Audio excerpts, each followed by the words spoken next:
Halo semuanya, perkenalkan nama saya Lisa Natasha, dan pada video kali ini saya akan menjelaskan mengenai panduan modul Custom Library Book di Odoo 16, panduan instalasi dan pengujiannya.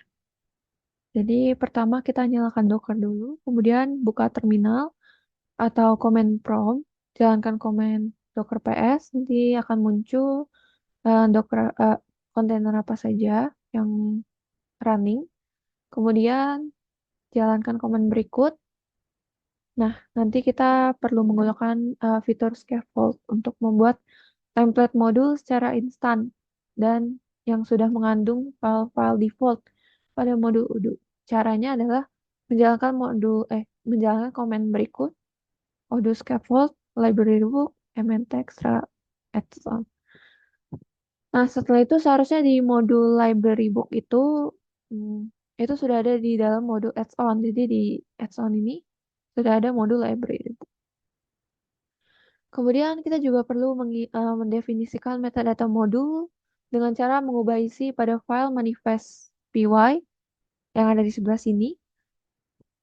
Di sini kita masukkan name-nya, version, summary, um, description-nya, author-nya siapa, website-nya, dan sebagainya.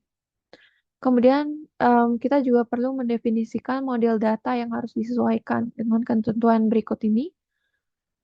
Dan caranya adalah masuk ke file models.py yang ada pada folder models, isikan dengan kode berikut ini. Lalu selain itu kita juga perlu mendefinisikan tampilan, menu, dan action ketika mengakses modul. Ketentuannya adalah berikut, di mana tampilannya itu tampilan form untuk menambah, mengedit, dan melihat detail buku, tampilan tree untuk menampilkan daftar buku. Dan pada menu dan action, kita perlu menambahkan menu library di bawah menu inventory, menambahkan submenu books di bawah menu library.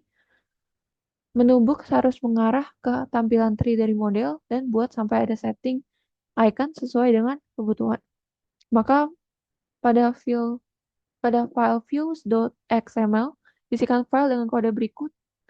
Pertama untuk view tree-nya, lalu form-nya, untuk action, menurut, dan menu books. Berikutnya, kita perlu melakukan instalasi pada modul library book. Caranya, jalankan Odoo secara lokal. Kita buat database baru. Caranya dengan masuk ke Manage Database. Kita ke Web Database Selector dulu. Klik Manage Database. Klik Create Database. Kemudian nanti akan muncul field data yang perlu kita isi. Ada master password, database name, email, password. Dan bisa klik Continue aja untuk melanjutkan. Kemudian login sebagai administrator, lakukan pencarian pada modul inventory terlebih dahulu karena modul library book itu nanti akan berada pada modul inventory. Nanti kita klik activate aja di sini.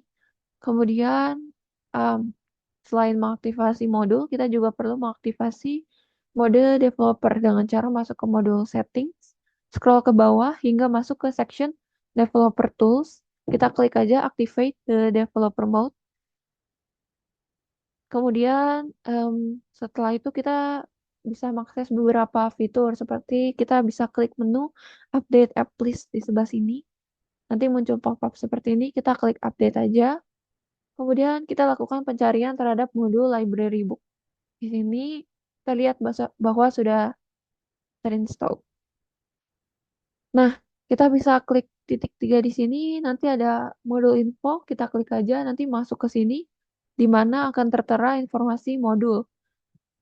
Dan kita perlu pastikan bahwa informasi juga sudah sesuai dengan yang ada pada file manifest py.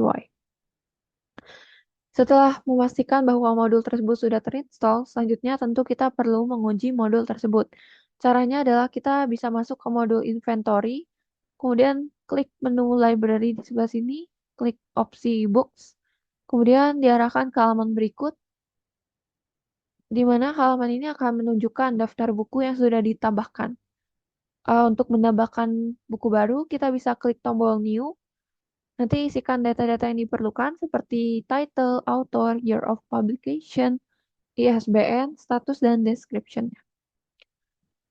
Nah, Semua buku yang telah ditambahkan itu dapat dilihat pada halaman books, di mana data buku itu ditampilkan menggunakan tabel yang kolomnya itu sesuai dengan field yang tadi kita sudah isi ketika ketika penambahan buku baru. Nah, setiap bukunya itu juga kalau kita klik nanti kita bisa lihat detailnya dan bisa diedit juga datanya. Nah, sekian saja tutorial yang dapat saya sampaikan. Terima kasih, semoga bermanfaat.